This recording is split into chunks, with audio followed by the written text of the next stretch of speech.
Hey guys, in this video we're going to talk about finger doubles. How to develop good, strong finger doubles to really produce a good quality of sound. Now these are different than the fulcrum style doubles that we do in double stroke rolls or faster double stroke rolls, moderate to fast. So the ones that we did in the rolls exercise, which is, I'll put a card right up here for you to click on that if you haven't seen that. This is actually like doing 2 rebound strokes in a row.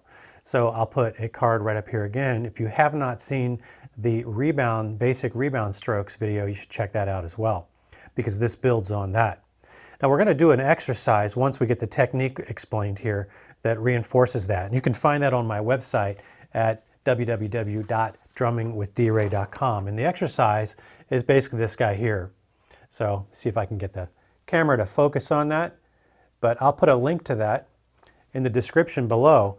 And we're going to kind of break that down here step by step once we talk about the actual technique and how we execute this properly. So we want to make sure when we're doing this that we're doing 2 full rebound strokes. So if you remember rebounds, without getting too much into a review of rebounds, we really want the stick to fully naturally move and interfere with it as little as possible. And we're using the fingers to generate acceleration along with the wrist into that stroke so we have the maximum type of rebound off of the head. So we don't want it to end up in the down position like this. We want it to spring off the head like that. All right? So in the case of finger doubles, we want it to look like this.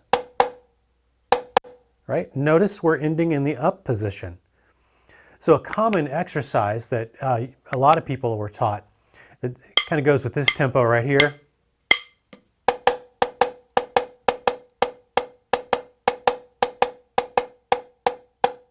Right? And I ended with a downstroke. But you notice each double ends in the up position before the next one initiates. Now that's a pretty good doubles exercise for working the fingers. But I actually prefer the one that's in triplet because it essentially splits the double and so that the second note of the double falls onto the downbeat pulse of the triplet.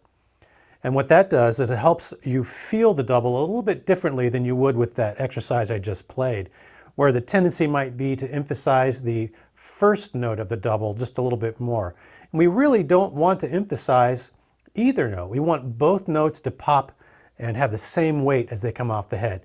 If we had to emphasize just a little bit one of those 2 notes, we'd rather emphasize the second one. So you really want to bounce into that second stroke so we really get the maximum rebound off that second stroke, not the first stroke. We don't want da-da, we want da-da, or 2 equivalent da-da strokes.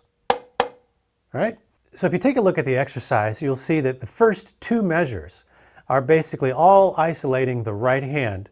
And at the end, the last beat of that second measure, there is a little transfer, da-da-da-da-da, which throws the beat over to the left hand. Now if you look carefully at the music, you may notice there's a staccato mark on the very last triplet partial note that is the last right hand, right? So it goes the pickup, triplet, that one is a down, all right? So the very last one is a down. So I mark that as a staccato or down stroke just as a visual indicator that ideally when we do the transfer to the other hand, we do end up having the stationary hand back in this down position. Now that is really the least important part of this exercise.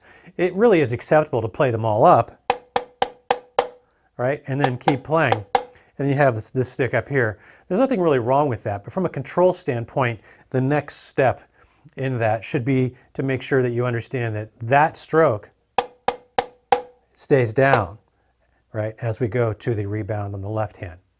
Okay? So each one of those is a nice full rebound stroke. We're really feeling it in the fingers.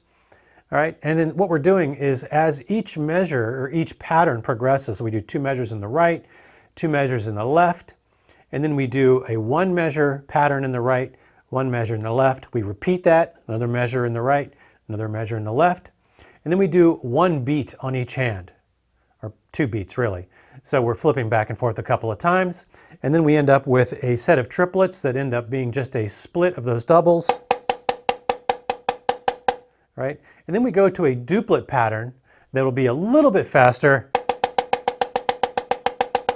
at the end, right? And we end up right where we started, right? So let's walk through the exercise, and I will just play it, and I'll put the measures along on the bottom so you can kind of see. And we're going to use a metronome. Now for this particular exercise, I'm going to set the metronome at 100, which sounds like this, right? So it's built on that triplet, right? So 100 is a really good tempo to start with for this. You don't want to come right out of the gate busting this out at 180 beats per minute. You really need to take the time to figure out the mechanics and feel everything that's going on in the stroke as you're progressing through this before you start taking the tempo up. And at no point should you switch over to a fulcrum double. So we never want to hear this, right? It's always going to be big, wide open doubles. That's the specific technique we're working here. We want to make sure we're getting that particular sound out of the technique. All right, but enough talk about this. Let's go ahead and dive into the exercise. I'm going to put the metronome on, and it's going to be at 100. I'm going to include the eighth note subdivision just for the moment here so you can hear this. Right? So the triplet sits right on top of that grid. So the second note of that double is the downbeat of the ping. Triple, let trip, let triple, let trip. All right? That's the magic of the 12/8 double beat exercise. All right? So for this exercise, I'm going to go ahead and on the playthrough, I'm going to take the eighth note subdivision off. So we just hear the dotted quarter ping, and we're going to play through this. Here we go. 1, 2, ready, and.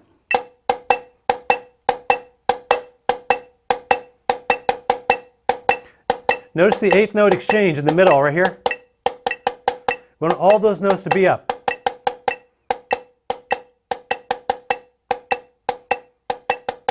No accents.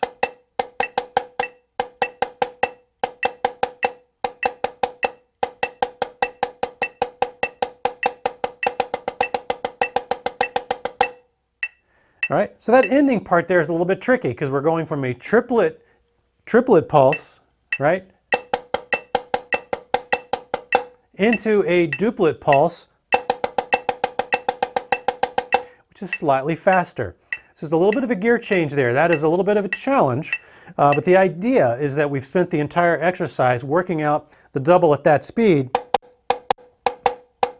right? And then we put it together with a direct application at the same speed with the triplet breakdown of the double, right? And then we push it just a little bit at the end and give it a duplet, sort of a duplet turbo boost here. But we want to make sure at no point, as I mentioned previously, do we switch to that fulcrum double. This is finger double all the way. All right, let's do it one more time. We're going to take the metronome up to 120 to give you a feel for how it plays and how it sounds at a little bit more moderate tempo. So here it is at 120. 1, 2, and 1, 2, ready, and.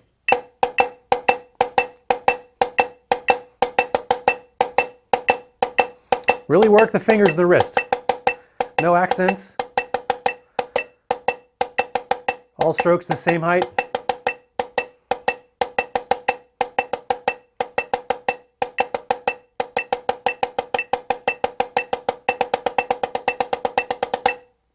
Okay, we end right back where we started. The real challenge is that last part, triplet into duplet.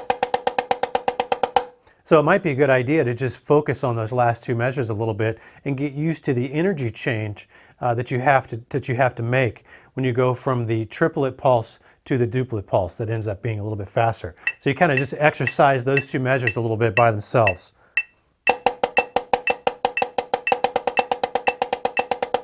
All right.